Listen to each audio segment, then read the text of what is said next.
بسم اللہ الرحمن الرحیم۔ السلام علیکم ورحمۃ اللہ۔ وعلیکم السلام ورحمۃ اللہ۔ ڈاکٹر صاحب، پچھلی نشست میں ہم نے سیدہ عائشہ رضی اللہ تعالیٰ عنہ روایت حدیث پہ گفتگو کی تھی اور کچھ پہلوؤں پہ ہم نے روشنی ڈالی تھی۔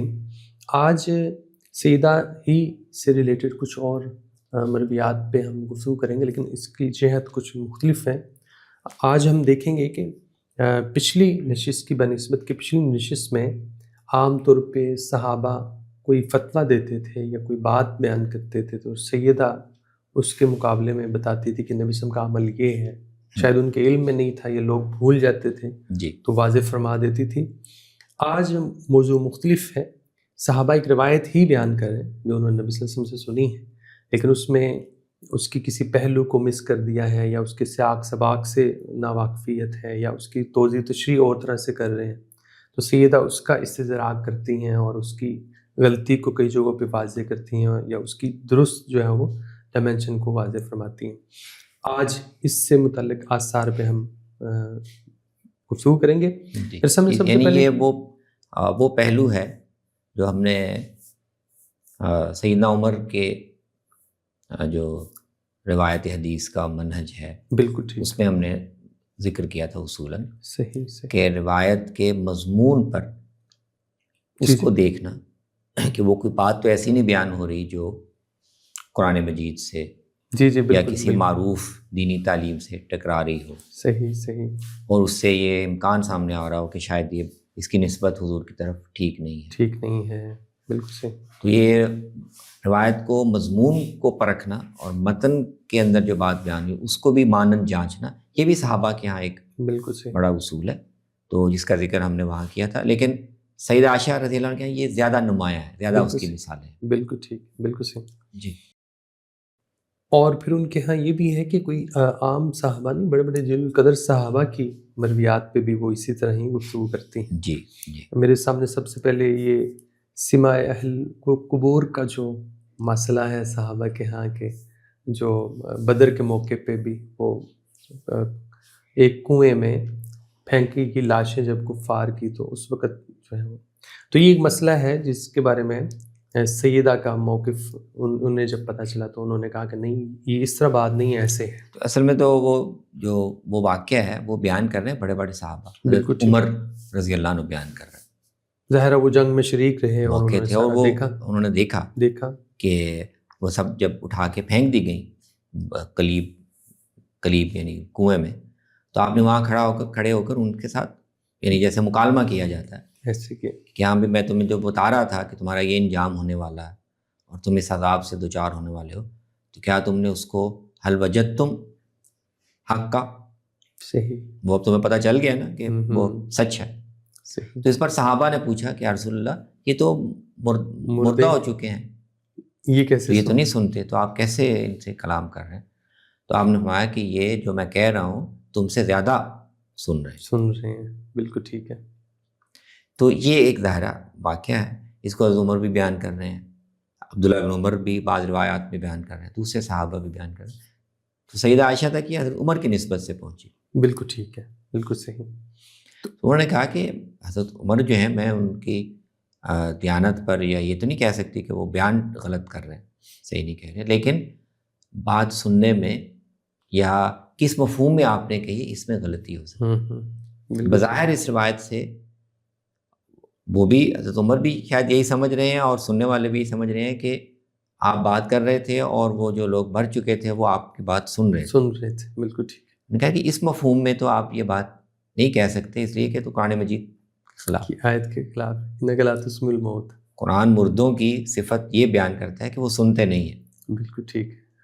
آپ مردوں کو نہیں سنا سکتے، وہ مر چکے ہیں تو وہ کیسے سنیں گے؟ بالکل ٹھیک ہے۔ تو اس سے ہمیں معلوم ہوتا ہے کہ مر جانے کے بعد یہ جسم جو ہے وہ سننے کے صلاحیت سے محروم ہو جاتا ہے، تو اس مفہوم میں تو آپ نہیں کہہ سکتے، تو آپ نے اس طرح نہیں کہی ہوگی بات، صحیح مراد آپ کی۔ تو یہاں وہ اصل میں اس بات کو جیسے حضرت عمر سمجھ رہے ہیں اور جیسے سمجھ کے بیان کر رہے ہیں، اس پر وہ بالکل سوال اٹھا رہے ہیں۔ بالکل ٹھیک ہے، ان کی انڈرسٹینڈنگ پہ، اس کی تفہیم پہ۔ بالکل ٹھیک ہے، میں سمجھ۔ لیکن چونکہ وہ انڈرسٹینڈنگ کے مطابق ہی بیان کر رہے ہیں تو اس سے سننے والے بھی یہ سمجھ رہے ہیں کہ ہاں وہ سن رہے تھے۔ بالکل ٹھیک۔ تو اس پر سیدہ کو اشکال ہے، یہ تو آپ اصل میں بعض دفعہ ایسا ہوتا ہے، یعنی کہنا یہ چاہتی ہیں کہ وہ نہیں سن رہے صحیح، لیکن وہ جس جگہ پہنچ چکے ہیں بالکل ٹھیک ہے، تو ان کو یہ پتہ چل گیا ہے، ان پہ حقیقت واضح ہو چکی. تو آپ اصل میں کلام ان سے کر رہے ہیں، اصل میں جو سننے والے ہیں ان کو عبرت کے لیے، سکھانے کے لیے یہ اسلوب اختیار کر رہے ہیں کہ میں یہ ان کو کہہ رہا تھا، اب یہ اس جگہ پہنچ گئے ہیں جہاں ان پر یہ واضح ہو گیا کہ میں سچ کہہ رہا ہوں، بالکل ٹھیک، نہ یہ کہ میں بات کر رہا ہوں اور ابھی یہ سن رہے ہیں. بالکل ٹھیک، بالکل صحیح. ایک اور روایت ہے اور بڑی مشہور روایت ہے، یہ حضرت عمر سے بھی ہے اور عبداللہ بن عمر عبداللہ بن عمر سے بھی ہوگی. اب میت کو اس کے اہل خانہ کے رونے سے عذاب ہوتا ہے. یہ تو اور بھی بہت سے صحابہ سے، ان المیت لیعذب ببکاء اہلہ. جی جی جی. تو یہ بھی جب ان کو پتہ چلا تو انہوں نے کہا کہ نہیں، یہ تو ولا تزر وازرۃ وزر اخری کے اصول کے خلاف ہے، جیسے انہوں نے پچھلی روایت میں آپ نے فرمایا کہ قرآن کے ایک اصول پہ. تو انہوں نے کہا کہ یہ کیسے ہو سکتا ہے کہ کسی کا بوجھ کسی پہ کیسے، کہ مرنے والے کو رونے والوں کی وجہ سے عذاب ہوگا. جی. تو اس کی پھر انہوں نے وضاحت فرمائی کہ نہیں، اصل میں آپ صلی اللہ علیہ وسلم کے کہنے کا مقصد یا مطلب یہ تھا کہ ادھر یہ رو رہے ہیں اور اس کو ادھر عذاب ہو رہا ہے، یعنی یہ نہیں کہ ان کے رونے کی وجہ سے ہو رہا ہے. تو روایت کی وجہ سے لوگوں نے ایسے تو یہاں بھی ظاہراً جس طرح وہ بیان ہو رہی ہے اور اس کا ایک مطلب نکل رہا ہے صحیح، کہ اصل میں یعنی اس کا ظاہراً مفہوم یہ بنتا ہے کہ میت پر رونا ایک برا کام ہے، ظاہر ہے دین میں منع کیا گیا. صحیح، میت پر رونے سے یہاں مراد یعنی نوحہ کرنا. صحیح، فطری طور پر رونا وہ تو نہیں، وہ تو نبی صلی اللہ علیہ وسلم کے بھی آنسو جی جی جی بالکل آپ نکل آتے. تو رونے سے مراد ہے کہ جیسے اہل جاہلیت واویلا کرتے تھے اور شور مچاتے تھے اور دعائیاں دیتے تھے، تو وہ ایک منع بری بات ہے. اور جب گھر والے روتے ہیں تو مرنے والے کو عذاب ہوتا ہے.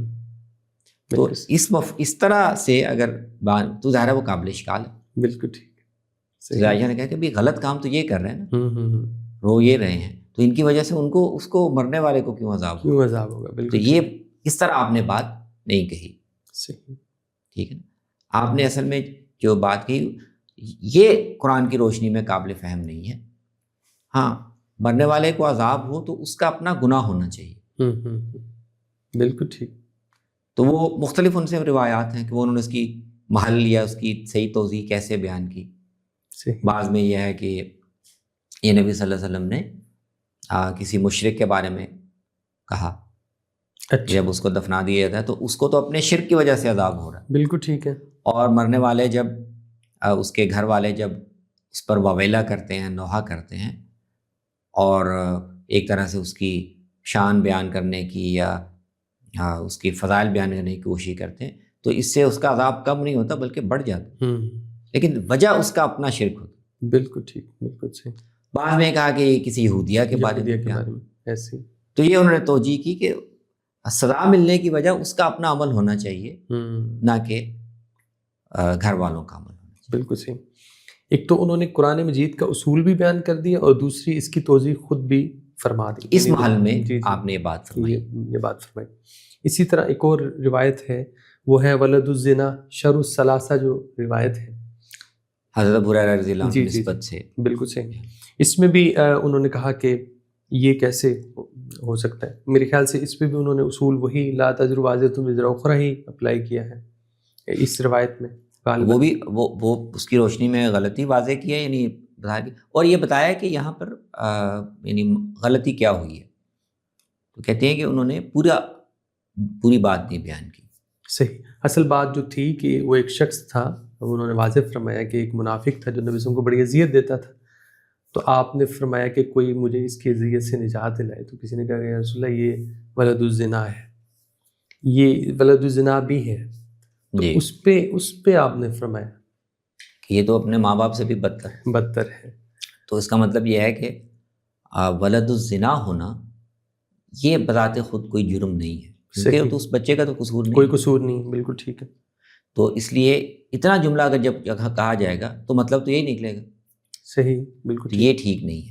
بالکل صحیح. تو اس کا ایک روایت میں یہ محل بیان ہوا کہ آپ نے کسی خاص آدمی کے بارے میں کہا تھا جو اپنے کریکٹر کی وجہ سے اس تبصرے کا مستحق تھا، نہ کہ ولد الزنا ہونے کی وجہ سے. بالکل ٹھیک. بعض دوسری روایات میں شاید سیدہ صحیح یا کسی اور صحابی سے مروی ہے کہ وہ پورا جملہ اصل میں یہ تھا کہ ولد الزنا شر الثلاثہ اذا عمل بعمل ابویہ، ٹھیک ٹھیک ٹھیک، بالکل اگر صحیح، ایک بچہ پیدا زنا سے ہوا اور وہ بھی اسی ڈگر پہ چل پڑا، اس کا کریکٹر بھی وہی ہے، تو پھر تو وہ ان دونوں سے بھی بدتر ہے۔ بالکل ٹھیک، بالکل صحیح۔ تو اس طرح یعنی ظاہری مفہوم اگر کسی روایت کا محل اشکال ہے اور کسی دینی اصول سے ٹکراتا ہے تو یہ انہوں نے بتایا کہ اس کو اس کے پھر محل میں ہمیں دیکھنا ہو۔ بالکل صحیح۔ اسی طرح بعض روایات ایسی ہیں جس میں انہوں نے معلومات کی تصحیح کی ہے کہ حضرت ابن عمر فرماتے تھے کہ نبی صلی اللہ علیہ وسلم نے عمرے جو کیے ہیں ان میں ایک عمرہ رجب میں بھی کیا، تو اس پہ 4 عمرے کیے ہیں اور ایک سیدہ عمرہ، نے کہا کہ نہیں، نبی صلی اللہ علیہ وسلم نے رجب میں کوئی عمرہ نہیں کیا، یعنی معلومات کی کریکشن بھی۔ ہاں یہ ظاہر ہے ایک طرح سے کہہ رہی ہیں کہ آپ کو ذہن میں نہیں رہا، بالکل صحیح، اور یہ بھی کہہ رہے ہیں کہ یہ آپ بھول گئے ہیں، یہ 4 عمرے آپ نے کی تو 4 میں یہ 7 تھے، بالکل صحیح، بالکل ٹھیک، لیکن پتہ نہیں کیسے یہ بھول گئے، آپ نے کوئی عمرہ رجب میں نہیں کی، رجب میں نہیں، ان کو ذہول ہو گیا۔ بالکل صحیح۔ اسی طرح وہ جو روایت ہے بلی کو بھوکا مار دینے والی روایت، اور کہا کہ وہ عورت کو اس وجہ سے عذاب ہو، تو اس پہ بھی سیدہ نے کہا کہ یہ جی وہ بھی غالباً سید حضرت ابو ابو ہریرہ ہریرہ رضی اللہ عنہ سے ہے۔ ہاں وہ اس کا مضمون یہ ہے کہ اللہ تعالیٰ نے ایک عورت کو ایک بلی کی وجہ سے جہنم میں داخل کر دیا، کیونکہ اس نے اس بلی کو کسی بات پہ ناراض ہو کے یا غصے میں آ کے اس کو باندھ دیا، اور کھانا نہیں دیا اور بھوکی خود ماری، بھی کھانے کو کچھ نہیں دیا اور آزاد بھی نہیں کیا کہ وہ خود ہی کھا لے۔ تو سیدہ کو اس پر اشکال ہوا، اب ہم اس کے اشکال پہ بھی اشکال کر سکتے ہیں، لیکن ان کو اشکال ہوا کہ نہیں، ایک بلی کی وجہ سے اللہ تعالیٰ نے ایک مومن، اگر وہ عورت مومن تھی تو ایک بلی کی وجہ سے اس کو عذاب دینا یا اس کو جہنم میں پھینک دینا، یہ تو اللہ کی شان سے بعید ہے۔ تو یا تو وہ کافر ہوگی، بالکل ٹھیک ہے، وہ ویسے اپنے کفر کی وجہ سے صحیح، پہلے مستحق ہوگی، تو یہ انہوں نے اس کی ایک یعنی توجیہ کرنے کی بالکل صحیح۔ اسی طرح انہوں نے روایت ان کے سامنے آئی کہ مرد کی نماز جو ہے عورت کے آگے سے گزرنے سے ٹوٹ جاتی ہے، 2-3 چیزیں تھیں، گدھا ہے اور کتا ہے اور عورت ہے، تو اس پہ اپنا سیدہ نے ایک تبصرہ پہلے کیا کہ یہ آپ نے ہمیں جو ہے وہ جانوروں کے ساتھ عورت کو شامل کر دیا ہے، عدلتمونا بالکلاب والحمیر، بالکل صحیح۔ اور پھر انہوں نے اس کی وضاحت فرمائی کہ میرا اپنا اور نبی صلی اللہ علیہ وسلم کا کیا عمل ہوتا تھا کہ میں نبی صلی اللہ علیہ وسلم کے سامنے لیٹی ہوتی تھی اور آپ نوافل ادا نماز فرما پڑھ رہے رہے تو میں سامنے لیٹی ہوتی، تھے۔ جی مجھے اٹھ کے جانا پڑتا تھا تو میں ایسا سے کھسک کے تاکہ آپ کی نماز میں خلل نہ آئے، بالکل صحیح، تو یہ ایک روایت معروف ہے۔ جی سیدہ کے سامنے روایات میں دیکھنا پڑے گا کہ ان کے سامنے حضور کی حدیث کے طور پر یہ آئی، اچھا، یا یہ ہے کہ لوگ یہ بات کر رہے تھے اور لوگوں کی نسبت سے آئی، دونوں صورتوں میں بالکل صحیح، تو انہوں نے کہا کہ نہیں، یہ تو یار ان کے تجربے کے خلاف تھا، صحیح، رات کے قیام میں بالکل حجرہ چھوٹا تھا اور ایسا اور تھا بھی اس طرح سے کہ بعض روایتوں میں آتا ہے کہ سجدہ کرنے کے لیے بھی بعض دفعہ نبی صلی اللہ علیہ وسلم کو جب آپ نے سجدہ کرنا ہوتا تو آپ ہاتھ کے اشارے سے یا میری ٹانگ پہ ہاتھ مار کے اشارہ کرتے تھے، میں ٹانگیں سمیٹ لیتی تھی تاکہ آپ سجدہ کر سکیں۔ تو آپ کے اپنے عمل سے تو یہ نہیں معلوم ہوتا کہ نماز پڑھتے ہوئے اگر خاتون یا عورت نہیں اگر موجود ہے یا سامنے ہے تو اس سے نماز پہ کوئی فرق، صحیح، بالکل ٹھیک، بالکل۔ تو انہوں نے مانن بھی تبصرہ کیا، تم نے ہمیں گدھوں اور کتوں کے ساتھ ملا دیا، اور واقعہ سے بھی، اور بعض روایتوں میں ایک اور بھی ہے، انہوں نے کہا کہ اس سے تو لگ رہا ہے کہ عورتوں کی تم ایک ان کو کوئی حقیر مخلوق سمجھ رہی ہو، یہ جو تمہاری مائیں اور خالائیں اور پھوپھیاں ہیں وہ عورتیں ہی تو ہوتی ہیں۔ صحیح، بالکل ٹھیک۔ پھر ایک روایت ہے کہ یہ کہا گیا، بعض صحابہ نے کہا کہ جنازے کو اٹھانے والے کے لیے بھی وضو ہے، یہ روایت بھی ہے، تو اس پہ انہوں نے کہا کہ مومن کی میت کیسے نجس ہوتی ہے، اور کیا ایک آدمی ایک لکڑی کو اٹھانے سے جو ہے وہ ناپاک ہو جاتا ہے، تو یہ سیدہ کا تبصرہ تھا اس پہ۔ تو اس پہ تو انہوں نے نبی صلی اللہ علیہ وسلم کی کوئی روایت بیان نہیں فرمائی میرے خیال سے، قیاساً انہوں نے کہا، روایت حضور کی نسبت سے بیان ہوئی، لیکن انہوں نے کہا کہ یہ آپ یعنی قیاساً روایت پر تبصرہ کرنے کا مطلب ہوتا ہے کہ یہ بات آپ نہیں کہہ سکتے۔ اچھا، بالکل، یعنی وہ ہر موقع پہ یہ نہیں کہہ رہی کہ آپ نے بات نہیں کہی بالکل یا ٹھیک آپ کو ہے، سننے میں، بالکل لیکن اصل میں مقصد یہی ہوتا ہے صحیح جو صحیح، بعض دوسری روایتوں میں انہوں نے واضح کر دیا کہ میں نہیں کہہ رہی کہ حضرت عمر نعوذ باللہ غلط کہہ رہے ہیں، جی جی، لیکن بات مطلب سمجھنے میں غلطی، ہوں، یا ابن عمر میں نہیں کہہ رہی کہ وہ غلط بیانی کر رہے ہیں، لیکن آدمی بھول تو سکتا ہے، بالکل ٹھیک، بات بھول گئی ہے. صحیح اس طرح بات کا محل کیا ہے، صحیح، پوری بات سنی ہے کہ نہیں سنی. اس طرح ٹھیک، کی بھی ان کے یہاں بہت سی مثالیں ہیں کہ وہ کہتے ہیں کہ یہ بات جو بیان کر رہے ہیں تو انہوں نے یا تو شروع کا حصہ ذکر کر دیا، آگے کیا بات تھی وہ بیان نہیں کی یا سنی نہیں. بالکل صحیح، یا کسی ایک مثال میں ایسا بھی ہے کہ وہ کہہ رہے ہیں کہ انہوں نے شروع میں جو بات بیان وہ سنی نہیں اور ہاں آخر جی، سے ایک ٹکڑا بالکل ٹھیک، سن لیا. بالکل وہ والی جو جس میں کہا کہ سید ابو ہریرہ فرماتے ہیں کہ 3 چیزوں میں نحوست ہے، یہ وہ والی روایت ہے جس کے بارے میں انہوں نے کہا کہ انہوں نے شروع والا حصہ سنا نہیں، تو یہ تو نبی صلی اللہ علیہ وسلم فرما رہے تھے کہ یہودی یہ کہتے ہیں. یہودیہ کہتے ہیں، یا بعض روایتوں میں ہے کہ یہ نبی صلی اللہ علیہ وسلم اہل جاہلیت کا ایک تصور بیان کر رہے تھے. اچھا اچھا اچھا، ٹھیک، جاہلیت میں لوگ جو ہے نا وہ نحوست کی نسبت ان 3 چیزوں کی طرف کرتے تھے کہ یا گھر میں نحوست ہو سکتی ہے یا گھوڑے میں یا عورت میں. تو انہوں نے یہ سمجھا کہ حضور اپنی طرف سے یہ بات بیان کر رہے ہیں، تو شروع والی بات سنی نہیں اور یہ سن کے اس کو حضور کی طرف بیان کرنا شروع کر دی. بالکل صحیح. متن پہ یعنی متنی تنقید بھی ان کے ہاں ہے، جیسے ابھی ہم نے وہ جنازے کے اٹھانے والے پہ جو غسل یا وضو ہو جاتا ہے، تو اس پہ سیدہ کے ہاں کیا سٹینڈرڈ ہے کہ وہ اس روایت کو کہ وہ کہہ رہی ہیں کہ میں نے نبی صلی اللہ علیہ وسلم سے سنا، کسی شخص نے کہا، تو وہ قیاساً کہہ رہی ہیں کہ یہ کیسے ہو سکتا ہے. تو اب یہاں ان کا حدیث کو دیکھنے کا کیا معیار ہے کہ وہ یہاں تو اب وہ نہیں کہہ رہی کہ میں روایت کی تصحیح کر رہی ہوں، بلکہ وہ تو کہہ رہی ہیں کہ عقلاً یہ کیسے ہو سکتا ہے، اور اس کے لیے جی قرآن سے بھی دلیل، نبی صلی اللہ علیہ وسلم کے کسی اور فرمان کی بھی دلیل کہ مومن تو نجس نہیں ہوتا. ہاں، یعنی دونوں طرح کی ہے نا، یعنی کسی روایت کے مضمون پر تنقید کی بنیادیں دونوں ہو سکتی ہیں. صحیح، ظاہر ہے جس نے جو تنقید کر رہا ہے وہ کر تو اپنے علم کی بنیاد پہ کر رہا ہے. بالکل ٹھیک، وہ 2 طرح کی ہیں، اور سیدہ کیا دونوں طرح کی مثالیں. صحیح، ایک تو یہ کہ وہ اس موقع پہ خود موجود تھیں اور انہوں نے وہ بات حضور سے صحیح، سنی ہوئی تھی اور ان کو پوری بات یاد تھی.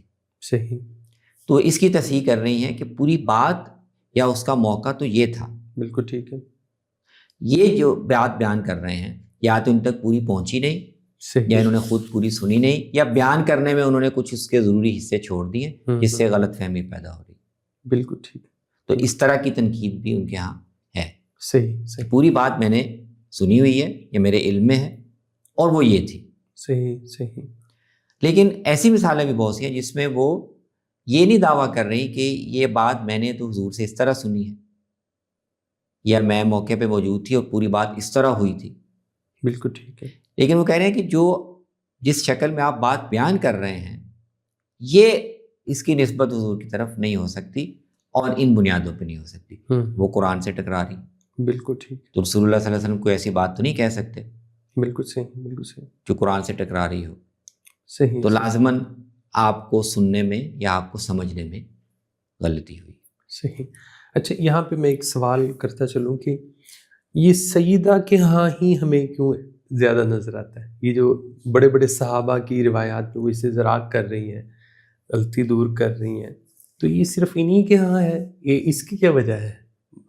صحابہ میں بھی ہمیں کچھ نظر آتا ہے، سیدنا عمر ہمیں نظر آتے ہیں، لیکن سیدہ جتنا استدراک ان کا نظر آتا ہے، توضیحات، تشریحات، وضاحت، تصحیح کر رہی ہیں، یہ ہمیں کہیں اور مرد صحابہ میں بھی بہت کم نظر. آپ کہہ سکتے ہیں کہ یعنی باقی صحابہ کے ہاں جو مثالیں ہم تک پہنچی ہیں اور ان کے ہاں بھی ہیں. اچھا ٹھیک ہے، یعنی حضرت عمر کے ہاں بھی ہیں، عبداللہ بن عباس رضی اللہ عنہ کے ہاں ہیں، حضرت علی کے ہاں کچھ مثالیں ہیں، بالکل صحیح، دوسرے صحابہ کے بھی ہیں، لیکن وہ ہم تک جو پہنچی ہے وہ متفرق ہے. بالکل ٹھیک ہے، یعنی حضرت عمر کی اتنی زیادہ مثالیں اس کی کہ وہ متنی تنقید کر رہے ہوں جی جی، وہ اتنی نہیں ہے.